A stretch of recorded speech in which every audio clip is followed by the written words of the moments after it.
capítulo 1, versículo 21. Porque para mí el vivir es Cristo y el morir es ganancia. Lo repito, porque para mí el vivir es Cristo y el morir es ganancia. Amén. Palabra del Señor.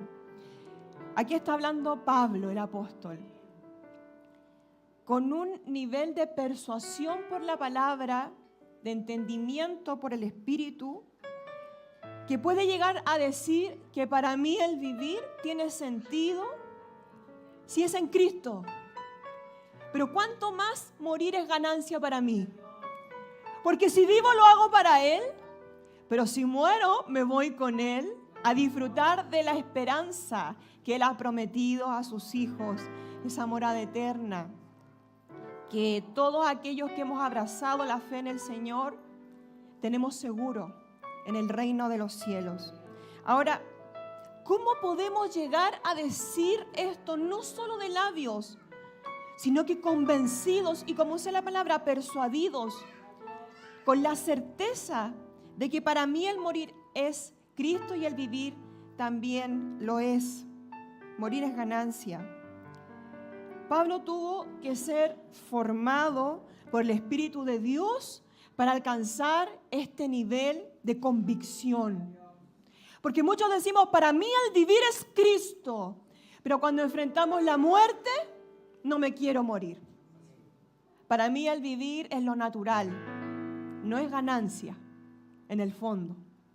Porque Pablo tuvo una formación en el Espíritu que fue fundamental, primero para ser transformado, para poder nacer otra vez como cantábamos y poder ser quien llevó esta palabra a nosotros los gentiles. Él era un hombre instruido en la ley de Dios, pero en el cual la palabra no había hecho vida ni obra. Por eso, hoy día quisiera que compartiéramos brevemente lo necesario que es ser formado por el Espíritu de Dios para que nosotros, para cada uno de nosotros, el vivir sea Cristo y el morir también ganancia. Amén. La vida pasada es guiada por la ignorancia en incredulidad. En 1 de Timoteo, capítulo 1, versículo 13, 1 de Timoteo 1, 13, a ver. Acá está. Dice, la vida sin Dios comete muchos errores que nos damos cuenta cuando viene el Espíritu Santo del Señor que nos convence de pecado, de justicia y de juicio, ¿cierto?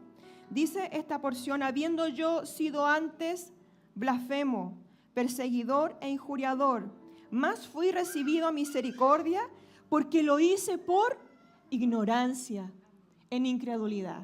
Es decir, una vida si no se ha encontrado con Cristo se conduce en ignorancia por la incredulidad. Y desde ahí viene Saulo, el hombre instruido bajo la ley de Dios, pero en la cual el Espíritu Santo de Dios no había hecho vida ni obra. Y a este hombre que se conducía por incredulidad, que se conducía en ignorancia, Dios lo llama. Y el llamamiento que encontramos del apóstol Pablo se encuentra ¿en qué libro? En los Hechos, ¿cierto? En los Hechos, y una de las porciones que habla de esto es el capítulo 9. Vamos a leer los primeros 5 versículos que habla de este momento donde Dios llama a Saulo, a este hombre incrédulo e ignorante. Él decía saberlo todo, natural y carnalmente, pero espiritualmente era un neófito, un ignorante.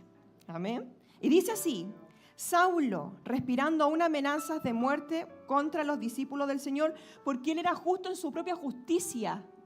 Él quería perseguir a los cristianos, a los del camino, habla la palabra del Señor. ¿Por qué? Porque creía que él estaba en su verdad, y la verdad de él era ley. Pero cuando llegó a su vida Cristo y lo llamó, se dio cuenta que era un perseguidor, un injuriador, pero que lo había hecho por ignorancia en incredulidad. Saulo, respirando aún amenazas y muerte contra los discípulos del Señor. Todos sabemos esta historia. Saulo se dirige a Damasco a perseguir a los cristianos, para asolarlos, para maltratarlos. Vino al sumo sacerdote y le pidió cartas para las sinagogas de Damasco, a fin de que si hallase alguno de los hombres o mujeres de este camino, del cristianismo, los trajese presos a Jerusalén. Mas yendo por el camino, aconteció que al llegar cerca de Damasco, repentinamente le rodeó un resplandor de luz del cielo, y cayendo en tierra, oyó una voz que le decía: Saulo, Saulo, ¿por qué me persigues? Y él dijo: ¿quién eres, Señor? Él le dijo: yo soy Jesús, a quien tú persigues. Dura cosa te es dar coces contra el aguijón. Es hacerte daño a ti mismo yéndote contra la verdad. Aquí está el momento donde Dios llama a Saulo. Y Dios puso su mirada en Saulo porque sabía que él actuaba mal porque estaba en ignorancia, en incredulidad. Más sabía que en lo profundo de ese corazón iba a haber un hombre capaz de dar su vida para testificar de este camino, de este evangelio, de esta grata nueva de salvación a todos aquellos que estábamos destituidos de esta salvación tan grande, a los gentiles. Nosotros no somos hebreos, no somos israelitas, somos gentiles. Y a los gentiles se nos fue también acercada esta salvación por el testimonio de Cristo. ¿Gracias a quién? A hombres como Pablo, que pudieron llevar a cabo este mensaje salvífico hasta los confines de la tierra. Amén. Entonces aquí podemos ver que Él es llamado. Pero Él nos llama y no nos impone seguirle. Todos los que estamos acá es gracias a la misericordia del Señor. Ciertamente la carta de los Efesios dice que somos escogidos y predestinados en amor. Pero Dios sabía que dentro de nuestro corazón iba a haber un corazón que le iba a recibir. Que iba a ser un corazón de carne, no de piedra.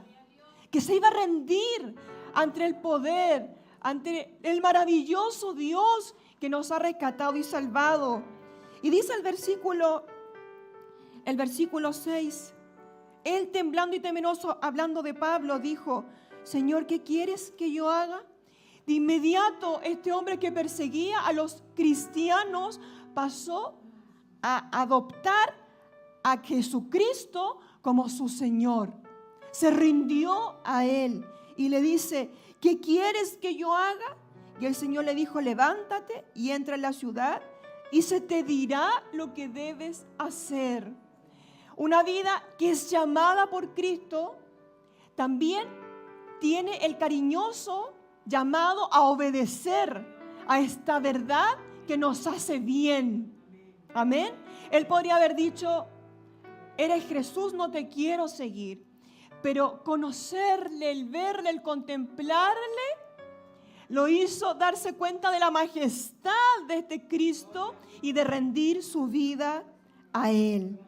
Que el Señor nos bendiga. Luego encontramos que al recibirle, el Espíritu Santo viene a ser morada y asimismo comienza a enseñarle. Dice en Hechos nuevamente, capítulo 9, pero el versículo 17. Recuerden que tuvo que devolverse Saulo a esperar que Ananías, siervo de Dios, le ungiese para recobrar la vista. Fue entonces Ananías y entró en la casa y poniendo sobre él las manos dijo: hermano Saulo, el Señor Jesús, que se te apareció en el camino por donde venías, me ha enviado para que recibas la vista. Y esta vista también tiene que ver con los ojos del entendimiento. No solamente con algo físico, sino que ahora sus ojos serán abiertos para ver y seguir la verdad del Evangelio. Amén. Dice: me ha enviado para que recibas la vista y seas lleno del Espíritu Santo. Luego del llamado viene un paso, que es recibir el Espíritu Santo, que es las arras de la posición adquirida. ¿Cómo yo tengo la certeza de que mi salvación está? Es porque en mi vida mora el Espíritu Santo de Dios. Eso lo dice la carta a los Efesios. Amén.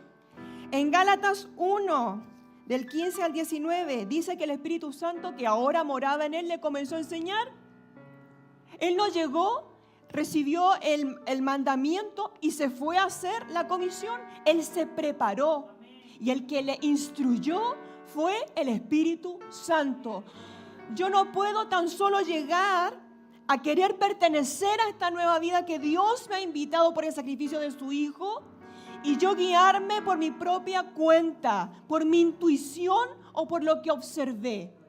Es Dios el que nos instruye a la luz de su palabra, pero guiado por el Espíritu Santo. Lo vamos a leer, pero Saulo era un instruido en la ley, a los pies de Gamaliel, un maestro de la ley. Pero ¿de qué le valió si fue un perseguidor, un injuriador, azotó a la iglesia? El saber la palabra no significa que esta haga vida en mí. Requiero de la intervención del Espíritu Santo para que me transforme y yo actúe y opere como un siervo de Dios. Dice en Gálatas 1, del 15 en adelante: pero cuando agradó a Dios, que me apartó desde el vientre de mi madre y me llamó por su gracia, revelar a su Hijo en mí, camino a Damasco, para que yo le predicase a los gentiles. Propósito: no consulté enseguida con carne y sangre con un hombre, ni subí a Jerusalén a los que eran apóstoles antes que yo, sino que fui a Arabia, al desierto, y volví de nuevo a Damasco. Después, pasados 3 años, subí a Jerusalén para ver a Pedro y permanecí con él 15 días, pero no vi a ningún otro de los apóstoles sino a Jacobo, el hermano del Señor. Recibió el llamado y quiso que Cristo fuera su Señor. Aceptó la comisión, pero se instruyó por medio del Espíritu Santo. Y eso es hermoso, porque él, con todas las credenciales que tenía como apóstol, que las vamos a leer, pudiera haberse jactado, vanagloriado, enorgullecido de todo lo que él había logrado académicamente y socialmente hablando. Pero eso lo tomó por basura para recibir el excelente conocimiento de Cristo y poder ser instruido por Él. Donde hay que borrar lo pasado, significa nacer de nuevo. Todas mis estructuras no sirven naturales, carnales, porque tiene que el Señor volver a enseñarme y a escribir su historia en mí. Amén. Que el Señor nos bendiga. El gran apóstol Pablo fue instruido por el Espíritu Santo del Señor. Tuvo tal comunión en ese momento a solas, 3 años, para luego prepararse para esta gran comisión. Y finalmente, cuando una vida es educada, formada por el Espíritu del Señor, lo prioritario es Cristo. Cristo es lo más importante. Vamos a leer 2 citas y con esto concluyo. Gálatas 1:14, volvemos a Gálatas, dice: y en el judaísmo aventajaba, habla de sí mismo, a muchos era mejor que mis contemporáneos en mi nación, siendo mucho más celoso de las tradiciones de mis padres. El conocimiento le llevaba a cumplir dogmas, pero su corazón estaba lejos del espíritu de la palabra. Que Dios abra nuestro entendimiento.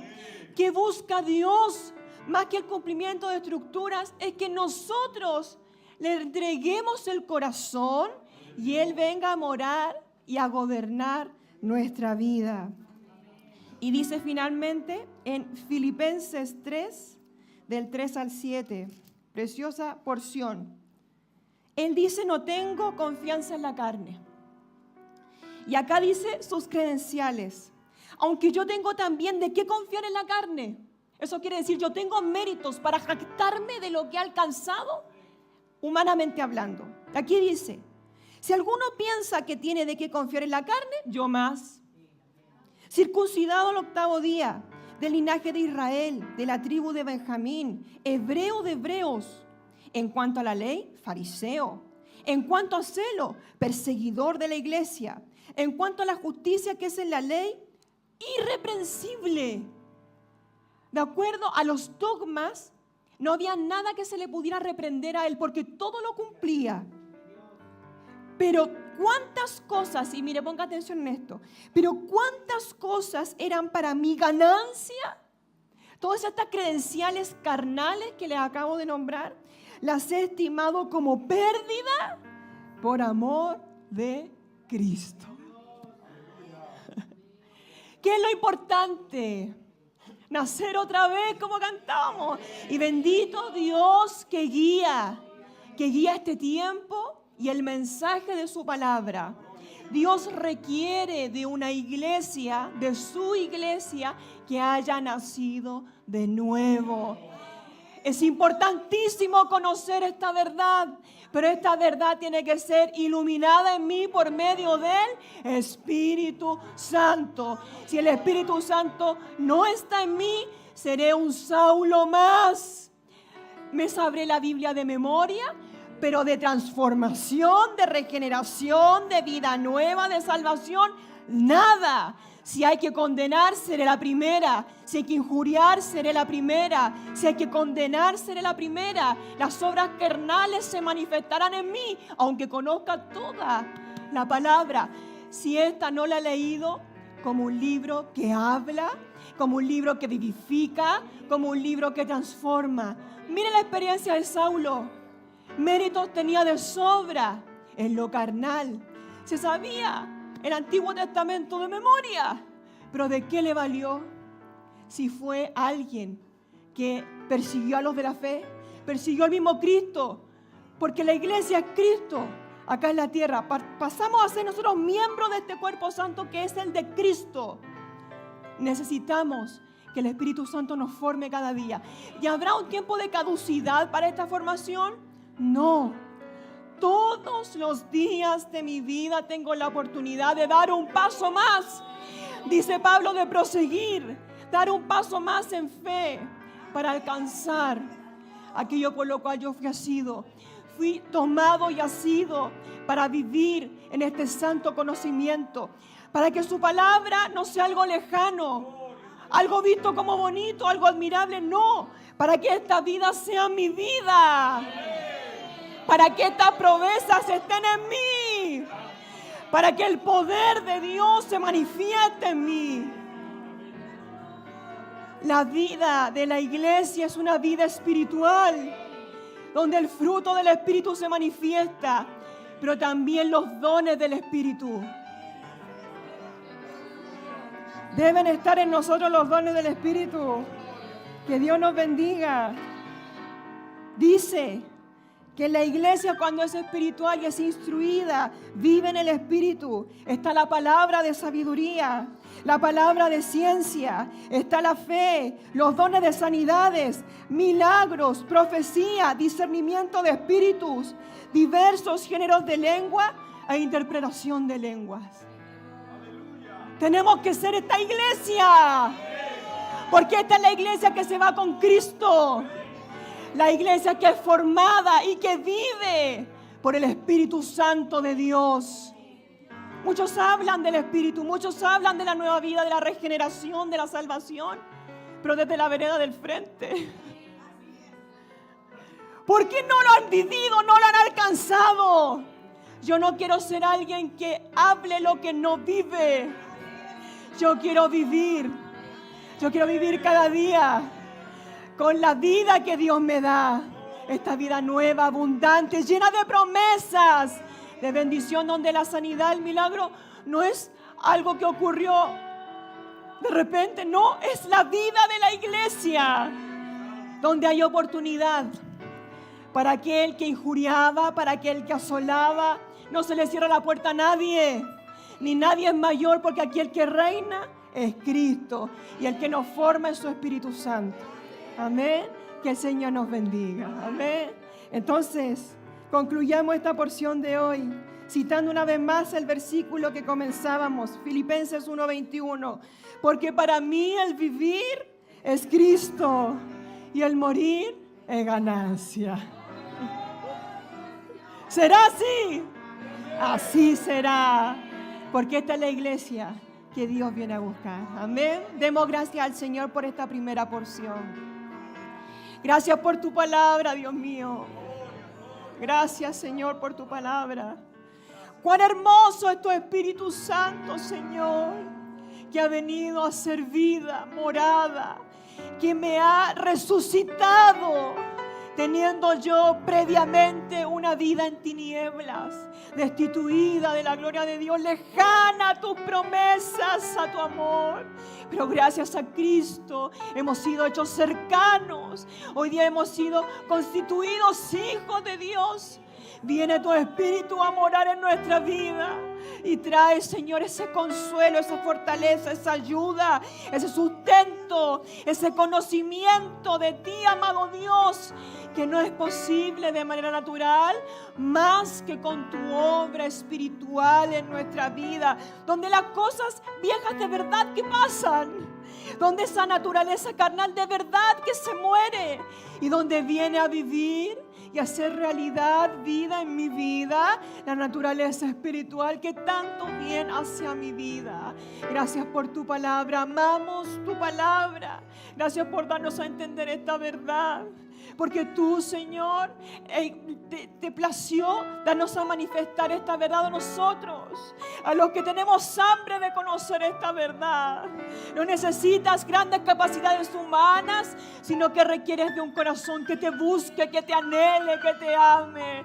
Cada día, Señor, abre más los ojos de nuestro entendimiento para que podamos conocerte más, ser instruidos por ti y alcanzar esta vida plena, abundante, preciosa que trae tu Espíritu a nuestra vida. Bendiga esta palabra en cada vida, en cada corazón, que no vuelva vacía, sino que cada día podamos citar que para nosotros el vivir, el Cristo y el morir es ganancia. Gracias, mi Señor. Gracias, gracias, Señor. Tú persuádenos cada día, tú convéncenos más cada día, instrúyenos más, Señor, para disfrutar de esta hermosura de vida que tú nos das. Gracias, Señor. Levántenos revestidos de su gracia. Y con esta palabra en nuestro corazón, agradeciendo el gran amor que nos ha alcanzado por medio de Cristo nuestro Señor y Salvador. Todo esto, Padre, se lo rogamos y agradecemos en el nombre de Jesús, nuestro bendito y buen Salvador. Amén y amén. Gloria a Dios, gloria a Dios, gloria a Dios.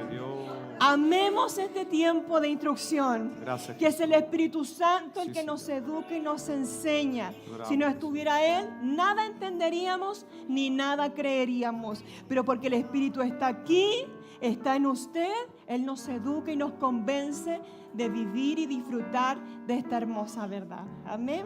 Que el Señor nos bendiga.